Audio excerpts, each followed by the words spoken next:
어느 날 갑자기 직원이 그만둔다는 문자를 받으셨는데요. 자신이 초과 근무한 시간을 계산해서 임금을 요구하는 내용이 포함되어 있었습니다. 그대로 요구한 금액을 지급하셨는데요. 잘하신 결정이었을까요?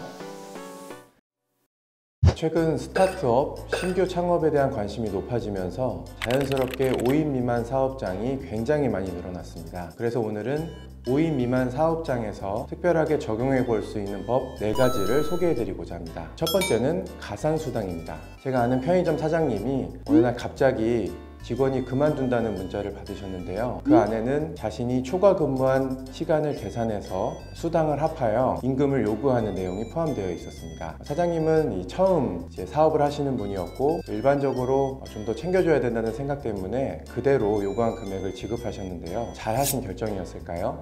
사실 하루 8시간, 주 40시간을 초과하여 일하게 되면 연장 근로시간이 적용됩니다. 또한 밤 10시부터 6시까지 일하게 되면 야간 근로시간, 휴일에 돈을 받고 일했다면 휴일 근로시간이 적용됩니다. 이러한 경우 0.5배를 가산하여 1.5배의 수당을 지급하게 되어 있습니다. 5인 미만 사업장의 경우는 어떠할까요? 5인 미만 사업장은 연장 근로시간 제한도 1.5배 가산 수당도 없습니다.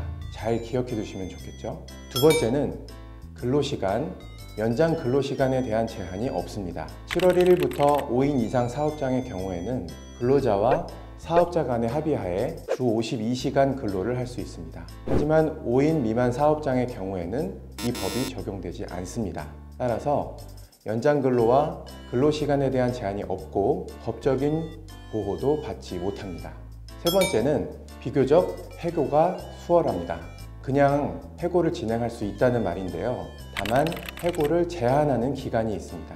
산재 중이거나 직원이 출산을 하여 산 후, 산 전에 법적에서 요구하고 있는 휴가 기간이거나 그 후 30일 이내라면 해고를 진행할 수 없습니다. 하지만 이러한 조건 이외에도 해고 절차를 밟게 된다면 해고 예고 수당을 지급해야 합니다. 해고 예고 수당이란 미리 말하지 않고 갑자기 또는 당일에 해고를 진행하게 된 경우 30일치의 임금을 지급해야 한다는 법입니다.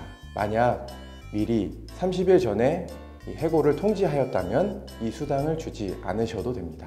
5인 이상 상업장의 경우에는 해고 절차가 굉장히 까다롭고 번거롭습니다. 예를 들어 징계위원회를 열거나 경고를 서면으로 계속해서 해왔다는 증거를 수립해야 하는 경우도 있습니다. 하지만 5인 미만 사업장의 경우에는 근로자가 부당해고 구제 신청을 할 수 없기 때문에 해고 절차가 없거나 해고 절차가 비교적 수월합니다. 사업장에서 굉장히 민감한 문제일 수 있기 때문에 잘 숙지해 두시면 좋겠습니다. 네 번째는 휴업수당이 없습니다. 휴업수당이란 사용자가 귀책 사유로 인해 회사가 휴업을 하게 된 경우 사용자가 근로자에게 70%의 임금을 지급해야 한다는 법입니다.